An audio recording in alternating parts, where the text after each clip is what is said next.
नन्ही परी की कहानी। बहुत समय पहले की बात है। एक गांव में एक गरीब औरत अपनी 4 छोटी लड़कियों के साथ रहती थी। सबसे छोटी लड़की का नाम नन्ही परी था। चारों छोटी लड़कियां अपनी माता से खाने के लिए ब्रेड और नई फ्रॉक और टोपी और जूते मोजे मांगती थी, लेकिन उनकी माँ केवल उनके रोज के खाने को ही बड़ी मुश्किल से प्रबंध कर पाती थी।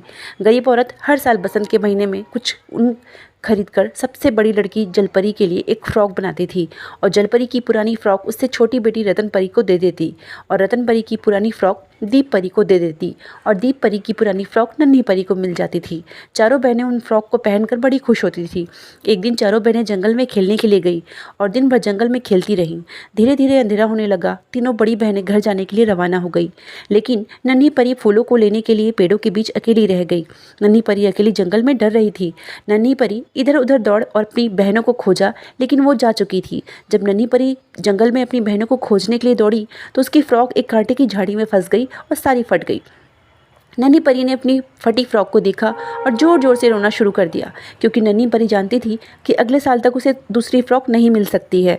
नन्ही परी को रोता देखकर एक सफ़ेद भेड़ का मेमना वहाँ आया और उसने नन्ही परी से पूछा, नन्ही परी तुम क्यों रो रही हो? नन्ही परी ने कहा, मैं रो रही हूँ क्योंकि मैंने अपनी फ़्रॉक फाड़ ली है और अगले साल के बसंत तक मेरे पास पहनने के लिए फ़्रॉक नहीं है।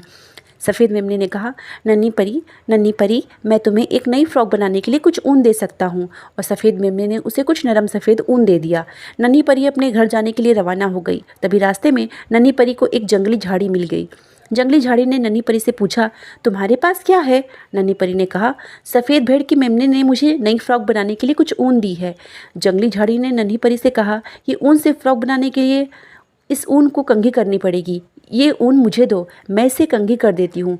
नन्ही परी ने जंगली झाड़ी को सफ़ेद ऊन दे दिया और जंगली झाड़ी ने इसे अपने मजबूत कांटों से कंघी कर दिया।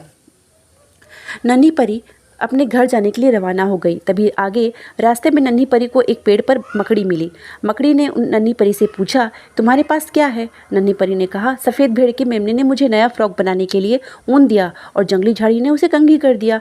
मकड़ी ने नन्ही परी से कहा कि ऊन से फ्रॉक बनाने के लिए उस ऊन को काट कर धागा बनाना पड़ेगा।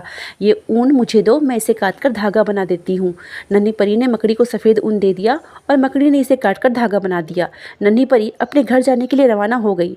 तभी आगे रास्ते में नन्ही परी को एक पेड़ पर पीचा मिला। पीचा ने नन्ही परी से पूछा, तुम्हारे पास क्या है? नन्ही परी ने कहा, सफ़ेद भेड़ की मेमने ने मुझे नया फ्रॉक बनाने के लिए कुछ ऊन दिया और जंगली झाड़ी ने उसे कंघी कर दिया और मकड़ी ने काट कर धागा बना दिया। पीचा ने नन्ही परी से कहा कि ऊन से फ्रॉक बनाने के लिए इस ऊन के धागे से कपड़ा बनाना पड़ेगा। ये ऊन मुझे दो, मैं इसे कपड़ा बना देता हूँ। नन्ही परी ने पीचा को सफ़ेद ऊन का धागा दे दिया और पीचा ने इसे बुनकर कपड़ा बना दिया। नन्ही परी अपने घर जाने के लिए रवाना हो गई। तभी आगे रास्ते में नन्ही परी को एक केकड़ा मिला। केकड़े ने नन्ही परी से पूछा, तुम्हारे पास क्या है? नन्ही परी ने कहा, सफ़ेद भेड़ की मेमने ने मुझे नया फ्रॉक बनाने के लिए कुछ ऊन दिया और जंगली झाड़ी ने उसे कंघी कर दिया और मकड़ी ने काट कर धागा बना दिया और पीचा ने इसे बुनकर कपड़ा बना दिया। केकड़ा ने नन्ही परी से कहा कि ऊन से फ्रॉक बनाने के लिए इन कपड़े को कटिंग करनी पड़ेगी और उनका कपड़ा मुझे दो, मैं इसे कटिंग कर देता हूँ। नन्ही परी ने केकड़े को सफ़ेद ऊन के धागा का कपड़ा दे दिया और केकड़े ने अपने तीखे दांतों से इसे फ्रॉक के लिए कटिंग कर दिया। नन्ही परी अपने घर जाने के लिए रवाना हो गई। तभी आगे रास्ते में नन्ही परी को एक पेड़ पर टिकटिक मिला। टिकटिक ने नन्ही परी से पूछा, तुम्हारे पास क्या है? नन्ही परी ने कहा, सफ़ेद भेड़ की मेमने ने मुझे नया फ्रॉक बनाने के लिए कुछ ऊन दिया और जंगली झाड़ी ने उसे कंघी कर दिया और मकड़ी ने काट कर धागा बना दिया और पीचा ने बुनकर कपड़ा बना दिया और केकड़े ने इसे फ्रॉक के लिए कटिंग कर दिया। टिकटिक ने नन्ही परी से कहा कि ऊन से बने इस कपड़े से फ्रॉक बनाने के लिए इस ऊन की कटिंग के कपड़े हुए को मुझे सिलना पड़ेगा। ये उनका कपड़ा मुझे दो, मैं इसे सिलकर फ्रॉक बना देता हूँ।